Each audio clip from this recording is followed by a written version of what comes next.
নমস্কার প্রিয় দর্শক বন্ধুরা। ইসরায়েল আর ইরান এখন যদি সরাসরি যুদ্ধে জড়িয়ে পড়ে, তাহলে সেটা মধ্যপ্রাচ্যের পাশাপাশি বিশ্বের ভূ রাজনৈতিক পরিস্থিতিতে একটা বিশাল পরিবর্তন আনতে পারে।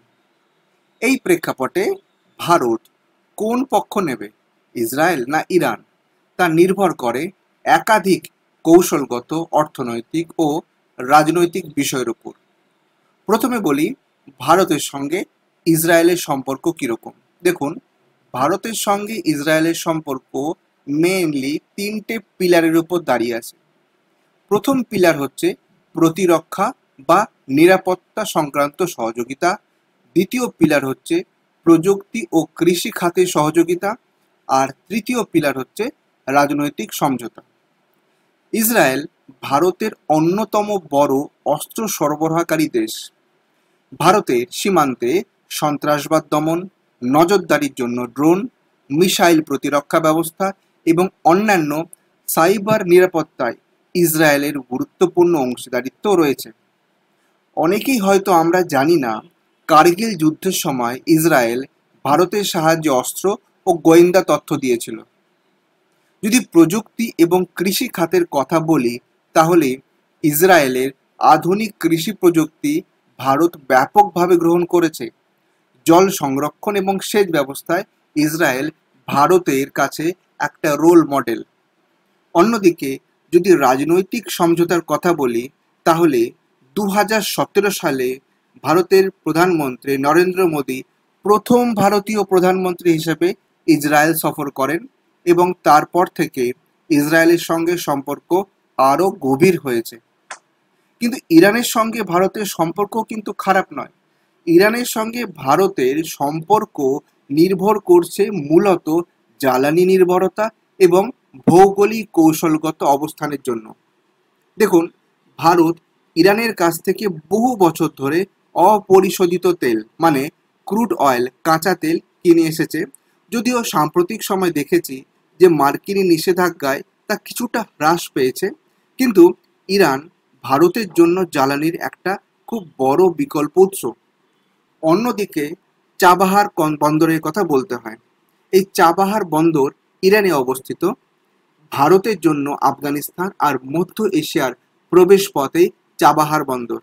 কাজেই পাকিস্তানকে বাইপাস করে যদি ভারত মধ্যপ্রাচ্যে প্রভাব বিস্তার করতে চায়, তাহলে চাবাহার বন্দর এবং ইরানের সঙ্গে সুগভীর সম্পর্ক রাখাটা খুব জরুরি। এছাড়াও আমরা অনেকেই হয়তো জানি যে ইরানিয়ান এবং ভারতের বিশেষ করে পারস্য সংস্কৃতির একটা প্রভাব কিন্তু আমাদের মধ্যে রয়েছে। ভারতীয়দের সঙ্গে পারস্য সভ্যতা এবং সংস্কৃতির একটা নিগড় মেলবন্ধন বহুদিন ধরেই রয়েছে, এটা ইতিহাস সাক্ষী। এবার প্রশ্ন হচ্ছে, ভারত কি করবে? ভারত সম্ভবত যুদ্ধের সময় নিরপেক্ষ অবস্থান নেবে, কারণ একদিকে ভারত ইসরায়েলের সঙ্গে তার প্রতিরক্ষা ও প্রযুক্তিগত সহযোগিতা ত্যাগ করতে চাইবে না, আবার ইরানের সঙ্গে জ্বালানি আর চাবাহার বন্দরের কৌশলগত গুরুত্ব ত্যাগ করা ভারতের পক্ষে সম্ভব নয়। অতীতেও ভারত ইরান আর ইসরায়েলের বিরোধে ভারসাম্য বজায় রেখে চলেছে। এবার ইসরায়েলের পাশে কোন কোন দেশ থাকতে পারে আর কি কি কারণে থাকতে পারে, সেটা নিয়ে একটু সংক্ষিপ্ত আলোচনা করি। দেখুন, প্রথমেই যার নাম বলতে হয় সেটা হচ্ছে আমেরিকা। আমেরিকা ইসরায়েলের সবচেয়ে বড় সামরিক ও রাজনৈতিক মিত্র বা বন্ধু। ইউএস কংগ্রেসে ইসরায়েলের জন্য বিপুল পরিমাণ সামরিক সহায়তা বরাদ্দ হয়। তবে বাইডেন প্রশাসনের সময় ইরানের সঙ্গে পরমাণু চুক্তির মাধ্যমে সম্পর্ক কিছুটা মেরামতের চেষ্টা করেছে, যদিও তা পরে ব্যর্থ হয়। এবার বলি, যুক্তরাষ্ট্র, ফ্রান্স এবং ইউরোপের দেশগুলো তারা কোথায় আছে? দেখুন, এরাও কিন্তু ইসরায়েলের পাশে আছে, কারণ সাধারণত ইসরায়েলের নিরাপত্তা নিয়ে তারা উদ্বিগ্ন থাকে এবং ইরানের বিরুদ্ধে তারা কিন্তু কঠোর অবস্থান নেয়। আরব দেশগুলোর মধ্যে যেমন ধরুন সংযুক্ত আরব আমিরাত বা বাহরেইন, এরা আবার যেহেতু আব্রাহাম অ্যাকর্ডে স্বাক্ষর করেছে, মানে শান্তি চুক্তি স্বাক্ষর করেছে, তাই এরা সেই শান্তি চুক্তি অনুযায়ী ইসরায়েলের পাশে থাকতে কিন্তু বাধ্য। এবার বলি, ইরানের পাশে কে কে থাকতে পারে? দেখুন, ইরানের পাশে থাকবে রাশিয়া। কেন থাকবে? সিরিয়ায় ইরান ও রাশিয়া একসঙ্গে আসাদ সরকারকে সমর্থন করে আসছে। ইরান রাশিয়ার গুরুত্বপূর্ণ আঞ্চলিক মিত্র। যদি চীনের কথা বলি, চীন কিন্তু ইরানের সঙ্গে 25 বছরের কৌশলগত চুক্তি করে রেখেছে এবং চীন জ্বালানির জন্য ইরানের ওপর নির্ভর করে। এছাড়া শিয়া অধ্যুষিত দেশ বা গোষ্ঠী যেমন হেজবুল্লাহ, যেটা লেবাননে আছে, হুথি, যেটা আছে ইয়েমেনে, এবং ইরাকের কিছু মিলিশিয়া গোষ্ঠী, এরাও কিন্তু ইরানের ঘনিষ্ঠ। এবার আমেরিকার ভূমিকাটা তাহলে কি হবে দেখুন। আমেরিকার পক্ষে সরাসরি জড়ানোর সম্ভাবনা কি আছে?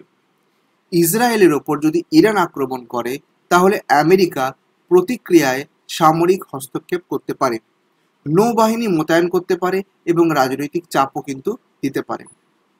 পরিশেষে এটাই বলতে পারি যে ভারত সম্ভবত এই সংঘাতে নিরপেক্ষ অবস্থান বজায় রাখবে, কারণ ইসরায়েলের সঙ্গে ঘনিষ্ঠ সামরিক ও প্রযুক্তিগত সম্পর্ক রয়েছে।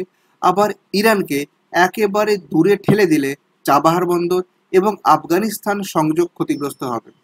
উপরন্তু ভারত আন্তর্জাতিক পরিসরে অমৈত্রিক নীতিতে বিশ্বাস করে, বিশেষত যে কোনো দ্বিপাক্ষিক বা আঞ্চলিক সংঘর্ষে। ভারতের কূটনৈতিক লক্ষ্য থাকবে সংঘাত নিরসনে শান্তিপূর্ণ উদ্যোগ নেওয়া এবং মানবিক সহায়তা প্রদান করা। নমস্কার বন্ধুরা, আজ এখানে আমাদের মূল বক্তব্যকে সংক্ষিপ্ত এবং সীমাবদ্ধ করছি। ধন্যবাদ।